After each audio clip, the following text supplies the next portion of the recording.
My name is Alexandra, and I'm a 32-year-old woman trapped in an electric nightmare of my own making. The trouble started, ironically, with something as innocent as childhood friendship.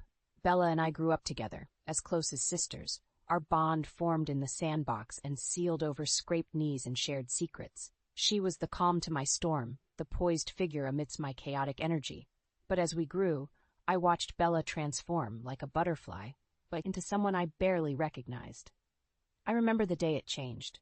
We were 12, sitting in my cluttered bedroom, surrounded by video games and comic books, my world. Bella, twirling a lock of her hair, said, "Alex, do you ever think about being popular? Like being one of those girls everyone admires?" I had laughed it off, but Bella hadn't. As the years rolled on, she morphed into the epitome of teenage allure. Her smile could stop boys mid-sentence, and her laugh became a siren song in the hallways of our high school. She was worshipped, and with that worship, she changed. The sweet girl I knew was replaced by someone who saw friendship as a ladder to climb, each rung a step further away from me. But even as we drifted apart, she never turned her venom on me. She'd saunter into my world, dropping her queenly facade, and ask for my advice on boys, as if we were still those little girls sharing secrets in a treehouse. Despite everything, I couldn't bring myself to hate her. Life took us in different directions after high school. I ventured off to New York for college, embracing the chaos of the city, while Bella stayed back, reigning over our small town like a provincial queen. It wasn't until years later, after I had returned home and started dating Mark, that Bella and I truly collided again. Mark was everything I had ever wanted in a partner, kind, attentive, and with a smile that could light up the darkest of my days. I introduced him to my family with a heart full of hope, not knowing that this would be the beginning of my undoing. It was a chance encounter. Bella, as if summoned by some wicked twist of fate, appeared at my doorstep just as Mark and I were leaving. Her eyes, sharp and calculating, swept over him. "Is this the famous Mark?" she asked, a hint of something sinister in her tone. "Yeah, this is him," I replied, a knot forming in my stomach. Bella's gaze lingered on Mark a moment too long before she flashed a predatory smile. "Well, aren't you going to introduce me properly, Alex?" The unease that had started as a mere flutter in my heart grew into a storm as I watched Bella weave her web around Mark. She was a master at this game, her words honeyed and her laughs perfectly timed. Mark, bless him, was oblivious to the danger. He was just being polite. But to Bella, politeness was an invitation. A few days later, I arranged for the three of us to meet at a cafe, thinking it would put my mind at ease. How wrong I was. As Mark excused himself to the restroom, Bella leaned in, her voice a conspiratorial whisper. "Alex, I have to tell you something. I think I'm falling for Mark." I stared at her, the words not quite making sense. "What are you talking about, Bella?" Her eyes, dark and serious, met mine. "I can't help it. He's just so perfect." It felt like a slap in the face, a betrayal wrapped in velvet. I wanted to scream, to call her out, but the fear of losing Mark silenced me. I forced a smile, a mask to hide the crumbling world inside me. "Stop joking, Bella. That's not funny." She laughed, a sound that's once comfort, now a harbinger of my impending heartache. "Relax, Alex. I'm not going to steal your boyfriend. It's just a little crush." But as I sat there, watching her watch him, I knew it was more than a crush. Bella didn't do things by halves. She was a storm, and she was about to break everything in her path. The cafe was bustling with the usual morning crowd, a cacophony of clinking cups and casual chatter. Mark, Bella, and I found a quiet corner. I could feel the weight of Bella's gaze, heavy and unsettling, as she studied Mark with an intensity that made my skin crawl. "So, Mark, Alex tells me you're a doctor." "That must be fascinating," Bella began, her voice dripping with feigned innocence. Mark, ever the humble, nodded. "It has its moments, but it's just a job at the end of the day." Bella's laugh was a melody designed to ensnare. "Just a job? Saving lives sounds more like a superhero's work to me." I watched, a silent spectator in a play I never wanted to attend. Mark was oblivious to the undercurrents, responding with polite but disinterested answers. But Bella, she was relentless. Each word, each gesture was a calculated move in her game of seduction. As the conversation drifted, I felt an increasing sense of isolation. It was as if I were a ghost at my own table, unseen and unheard. When Mark excused himself, Bella turned to me, her mask slipping slightly. "Alex, aren't you worried?" she asked, her eyes narrowing. "Worried about what?" I replied, trying to keep my voice steady. Bella leaned in, her voice a venomous whisper. "That someone might take him away from you. Someone like me." The raw honesty in her words struck me. This was no joke or playful banter. This was a declaration of war. "Bella, what has gotten into you?" "He's my boyfriend," I said, my voice tinged with disbelief and hurt. She shrugged, a predator confident in her prowess. "I can't help who I fall for, Alex. And let's be honest, you and Mark, I give it 6 months." I wanted to lash out, to scream at her for her betrayal, but the words died in my throat. Instead, I sat there paralyzed by the realization that the childhood friend I once knew was long gone. Mark returned, oblivious to the tension. As we left the cafe, Bella's parting words were a knife in my back. "Let's do this again soon. I'd love to get to know Mark better." The ride home was a silent one. Mark, unaware of the storm brewing, chatted about mundane things. But my mind was elsewhere, trapped in a whirlpool of betrayal and fear. That night, as I lay in bed, staring at the ceiling, I made a decision. Bella had thrown down the gauntlet, and I wasn't going to let her walk away unscathed. She wanted a war, she would get one. But unlike her, I would play the long game. I would wait, watch, and when the time was right, I would strike. Bella may have been the queen of manipulation, but I had a few tricks up my sleeve too. In the quiet darkness of my room, a plan began to take shape. A plan that would bring Bella's world crashing down around her. It was a dangerous path, one that could destroy everything I held dear. But I was past the point of no return. Bella had made this personal, and I was going to make sure she regretted it. The days that followed were a blur of unease and suspicion. Mark, caught up in his work, remained blissfully unaware of the storm brewing just beneath the surface. Bella, on the other hand, seemed to be everywhere, a constant, looming presence in my life. It was a crisp autumn afternoon when my fears were confirmed. Walking down the familiar streets of our town, I saw them, Bella and Mark, strolling together, lost in conversation. They looked comfortable, too comfortable, with each other. My heart pounded against my chest as I approached them, my mind racing. "Mark, Bella," I called out, my voice shaking. They turned, surprise etched on their faces. Mark's expression changed to one of concern as he saw my distress. "Alexandra, what's wrong?" he asked, stepping towards me. "Why are you two together?" The words tumbled out, a mix of accusation and disbelief. Bella's face was a mask of feigned innocence. "Oh, we just bumped into each other. Decided to catch up, you know?" Her casual dismissal of the situation fueled my anger. "Catch up, really, Bella? Or is this one of your little games?" Mark looked between us, confusion turning to realization. "Alex, is this what you think? There's nothing going on." Bella's eyes met mine, a challenge in their depths. "Why, Alexandra? Do you not trust your boyfriend? Or is it me you don't trust?" The confrontation was drawing an audience, curious onlookers pausing to witness the drama.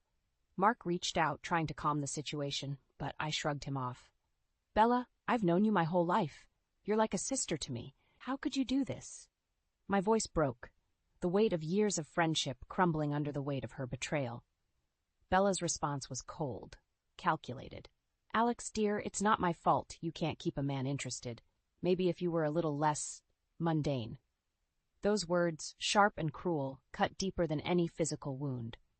I looked at Mark, searching for something, anything that would reassure me. But all I saw was a man caught in the crossfire, unsure of his standing. In that moment, I knew what I had to do. "Mark, we're done," I said, my voice steady despite the turmoil inside. Mark's face crumpled, a mix of hurt and confusion. "Alex, please, let's talk about this." But I was past talking. I turned to Bella, my former friend, now nothing more than a stranger. "And you, Bella, enjoy the victory. I hope it was worth it." With those final words, I walked away, leaving behind the shattered pieces of what I once thought was unbreakable. The pain was raw, a gaping wound in my chest, but it was overshadowed by a burning determination. Bella had taken something precious from me, but she didn't realize the war she had started. I would rebuild, stronger and wiser, and when the time was right, Bella would know the true cost of her actions. The high school reunion was supposed to be a night of nostalgia, a chance to relive the carefree days of youth. Instead, it became a battleground. The moment I entered the decorated gymnasium, I knew I had walked into enemy territory. There she was, Bella, holding court in the center of the room, radiant and confident, basking in the admiration of our former classmates. The sight of her stirred a whirlwind of emotions within me: anger, betrayal, and a burning desire for retribution. I tried to keep a low profile, sticking to the fringes, but fate had other plans. "Hey, Alexandra, over here! Come sit with us!" called out an old classmate, waving enthusiastically. Before I could decline, I was swept up in a tide of people and deposited right next to Bella. Her smile was a masterclass in duplicity. "Alexandra, darling, it's been too long," she cooed, her eyes glinting with unspoken triumph. I forced a smile, keeping my voice even. "Yes, Bella, it's been a while." The evening wore on, a parade of small talk and reminiscing. Bella played the part of the beloved high school idol flawlessly, her every word and gesture seemingly perfect, but I knew better. Beneath that polished exterior was the heart of a viper. As the conversation shifted to life updates, I braced myself. "So, Alexandra, what's new with you? Still with Mark?" Bella asked, her voice honeyed with false concern. The question was a knife, and she wielded it expertly. "No, Bella, Mark and I are no longer together," I replied, keeping my emotions in check. Bella's expression was one of feigned shock. "Oh, I'm so sorry to hear that. But I'm sure a catch like you won't be single for long." Her words were a charade, a performance for the audience we had. I could feel the eyes of our classmates on us, sensing the undercurrents of tension. "I'm focusing on myself right now, Bella. Relationships aren't a priority," I said, meeting her gaze steadily. Bella laughed, a sound that set my teeth on edge.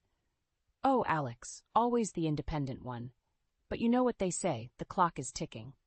Her insinuation was clear, a barbed reminder of societal expectations. I felt a flush of anger but held it back.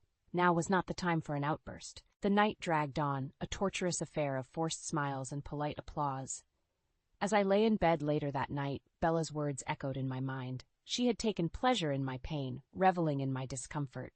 But as I closed my eyes, a plan began to form. Bella thought she had won, but the game was far from over.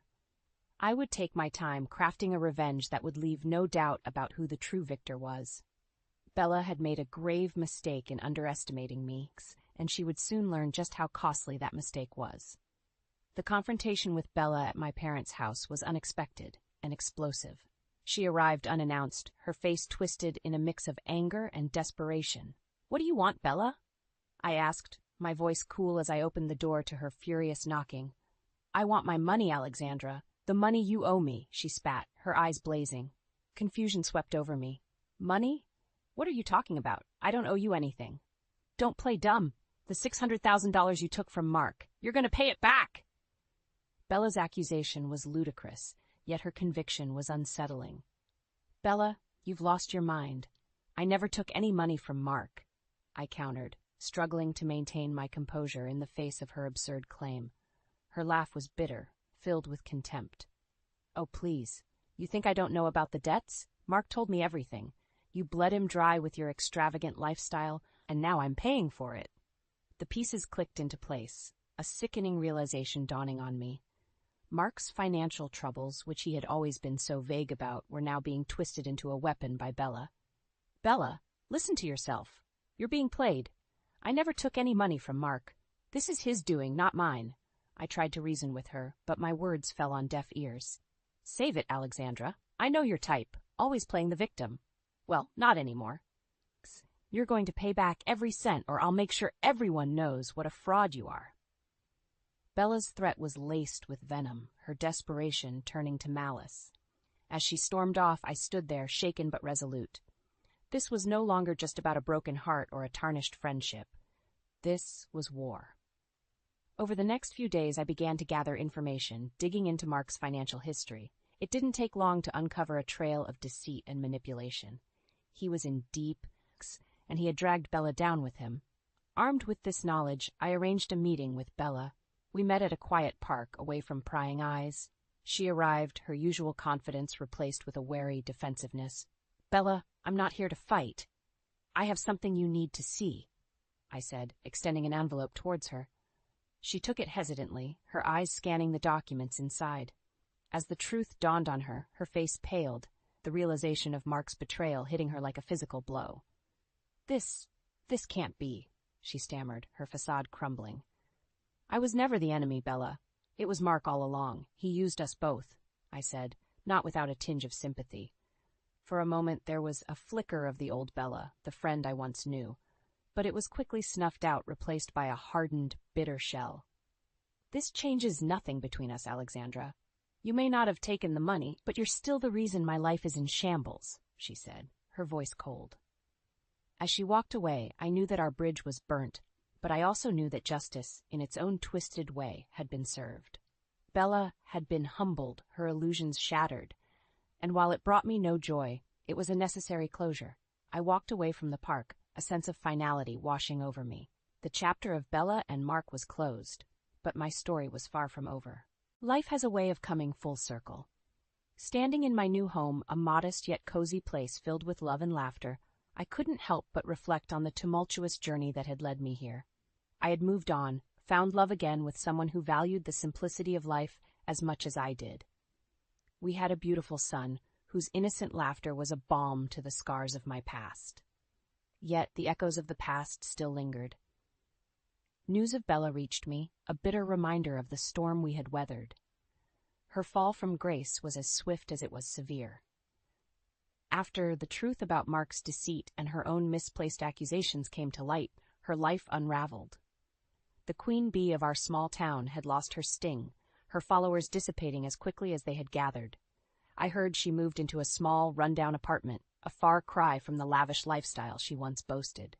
Her dreams of a grand wedding and a life of luxury with Mark had crumbled to dust, leaving her with a harsh dose of reality.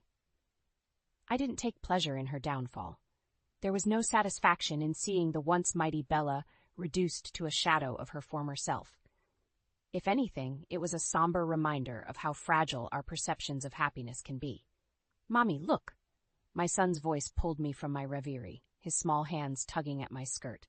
In his hands he held a drawing, a crude depiction of our family. It was us, him, me, and my partner, all smiles and stick figures.